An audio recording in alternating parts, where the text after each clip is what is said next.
सबसे पहले तो आप मेरी एक बात सुन लो कि मैं कोई मोदी भक्त नहीं हूँ। जो मुझे सही लगता है मैं उसके पक्ष में वीडियो बनाती हूँ, पर इसका मतलब ये नहीं कि मैं अपनी अकलगिरी भी रख दूं। मेरी वफादारी इस देश से है, ना कि किसी पार्टी से। नया फरमान आया है अब मार्केट में, देशभक्ति का नया क्राइटेरिया सेट हो गया है। अगर आप अपनी बीवी को सोने का हार दिला रहे हो तो आप देश के खजाने के दुश्मन हो। अगर कढ़ाई में आप 2 चम्मच तेल ज्यादा डाल रहे हो तो आप इकोनॉमी में छेद कर रहे हो। और तो और अब तो ये भी कहा जा रहा है कि विदेश घूमने मत जाओ। मतलब गजब है, सारे नियम, सारी पाबंदी, सारी देशभक्ति सिर्फ मिडिल क्लास वालों के लिए बची है।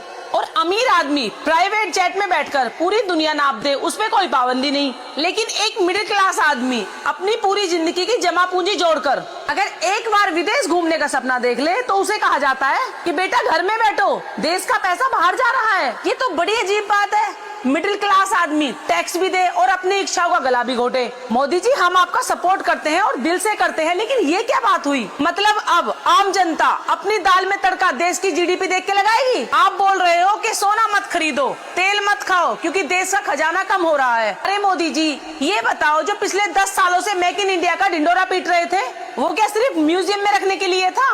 दुनिया में अमेरिका है, चीन है, जापान है, कभी सुना है कि कभी वहाँ का राष्ट्रपति टीवी पर आकर बोलता हो भाइयों बहनों, आज से चाउमीन में सोया सॉस कम डालना या पेरिस घूमने मत जाना क्योंकि हमारा इंपोर्ट बिल बढ़ रहा है? वहाँ की सरकारें रास्ता निकालती है, विकल्प देती हैं, और हमारे यहाँ जनता के पेट और सपनों पे ताला लगाने की बात होती है। गजब की इकोनॉमिक्स चल रही है साहब। कहते हैं सोना मत खरीदो, उससे डॉलर बाहर जाता है। अरे आप ही बताओ जनता क्या करे? सोना मिडिल क्लास का इंश्योरेंस होता है। मिडिल क्लास आदमी कभी शौक में सोना नहीं खरीदता। और अब बात आती है खाने के तेल की। अब क्या जनता उबला हुआ घास फूस खाना शुरू कर दे ताकि विदेशी मुद्रा का भंडार बचा रहे? विदेशी कंपनियों को टैक्स में छूट मिलेगी और नेता की रैलियों में करोड़ों उड़ेंगे और विज्ञापनों में करोड़ों खर्च होंगे, तब खजाना खाली नहीं होता।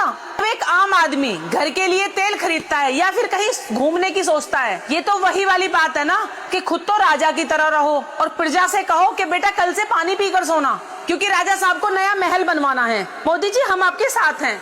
अगर देश को सुधारना है तो नीतियाँ बनाइए, जनता का निवाला और उसके सपनों को मत गिनिए, वरना कल को कोई ये भी कह देगा कि ज्यादा ऑक्सीजन यूज मत करो, ये हमें पेड़ लगाकर फ्री में नहीं मिल रही। अब आप ही बताओ, अगर यही सब चलता रहा तो एक दिन पासपोर्ट पर भी लिखा होगा कि विदेश जाना देशद्रोह है। और मोदी जी, ये गुस्सा नहीं है, एक आम नागरिक की पुकार है। हम चाहते हैं कि आप मजबूत हो, हमारा देश मजबूत हो, लेकिन देश का मिडिल क्लास इंसान मजबूर ना हो।